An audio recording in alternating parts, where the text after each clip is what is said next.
नमस्कार दोस्तों, आपका बहुत बहुत स्वागत है। ये अंतिम पार्ट होगा, पार्ट 5 इंडियन कॉर्पोरेट से रिलेटेड करंट अफेयर सीरीज के अंदर दिन भर की सारी इंपॉर्टेंट न्यूज 17 सितंबर के। चलिए हम इसको आगे बढ़ाते हैं। इसमें जो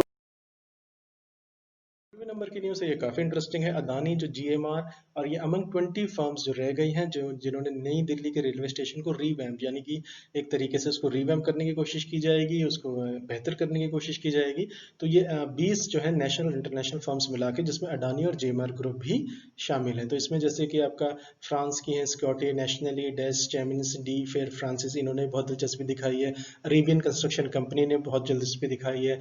एंकरेज इंफ्रास्ट्रक्चर इन्वेस्टमेंट होल्डिंग्स, और उसमें इन्होंने भी काफ़ी दिलचस्पी दिखाई है। अडानी जीएमआर की हम बात कर चुके हैं। जे के बी इंफ्रास्ट्रक्चर ने दिखाई है। तो ये काफ़ी 20 फर्म्स बहुत बड़ी हैं और इसमें इंटरनेशनल फर्म्स भी हैं। तो नई दिल्ली का रेलवे स्टेशन इवेंचुअली किसके पास जाएगा? जिस तरीके से हालांकि पिछले कुछ महीनों में देखा गया है, उस हिसाब से तो ये इंडियन पिकर होगा। इंडियन पिकर में ये शायद अडानी जी के पास जाने की उम्मीद संभावना सबसे प्रबल है। तो इसको एनहांस्ड किया जाएगा कि इंटरेस्ट जो है रीडेवलपमेंट वर्क जो होगा नई दिल्ली रेलवे स्टेशन का किसे मिलता है। तो इसमें जो रेल लैंड डेवलपमेंट अथॉरिटी है, जिसको RLDA भी कहा जाता है, तो इन्होंने ऑनलाइन बिड्स को मंगाया था प्राइवेट प्लेयर्स को to redevelop the station into integrated commercial retail and hospitality hub. ये इंपॉर्टेंट है।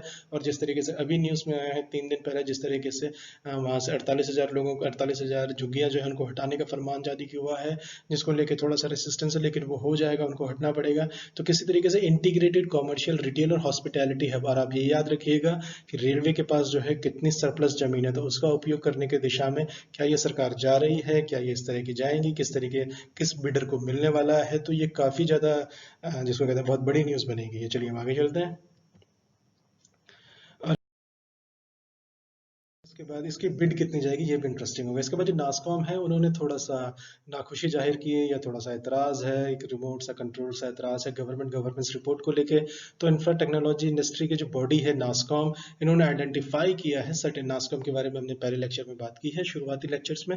तो इन्होंने आइडेंटिफाई किया है सर्टेन गैप्स, कुछ गैप्स को। तो नॉन पर्सनल डाटा, जिसको NPD कहते हैं ड्राफ्ट रिपोर्ट के अंदर, तो उसमें और ज़्यादा डिटेलिंग और रिकंस्ट्रक्शन की इन्होंने उसको कहा है कि इस पे ज़्यादा तवज्जो दी जानी चाहिए थी। तो ये ऑब्लिगेशन जो है शेयर डाटा करने का, ये इंडियन स्टार्टअप्स का एक साथ एक डिसएडवांटेज की तरह देखा जा रहा है। तो रेज फंड्स और कम्पीट, जिससे क्या होगा, इनको अपना डाटा शेयर करना पड़ेगा, ऐसा नास्कॉम का कहना है। चलिए हम इसको आगे बढ़ाते हैं।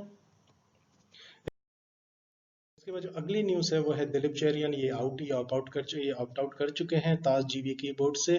तो दिलीप चेरियन जो है ये फाउंडर रहे हैं दिल्ली बेस्ड परफेक्ट रिलेशंस के, जिन्होंने हैंडल किया था पब्लिक रिलेशंस अकाउंट साइरस मिस्त्री का, जो कंट्रोल किया था स्वरूप जी पलोनी जी एसपी ग्रुप को।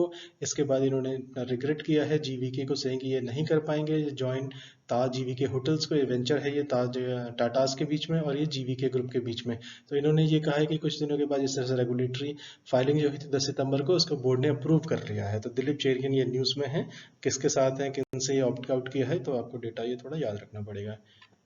चलिए, थैंक यू सो मच। आपने दिन भर की सारी न्यूज़ कवर की, अच्छे से सुनी। Thank you so much for listening. नमस्कार दोस्तों।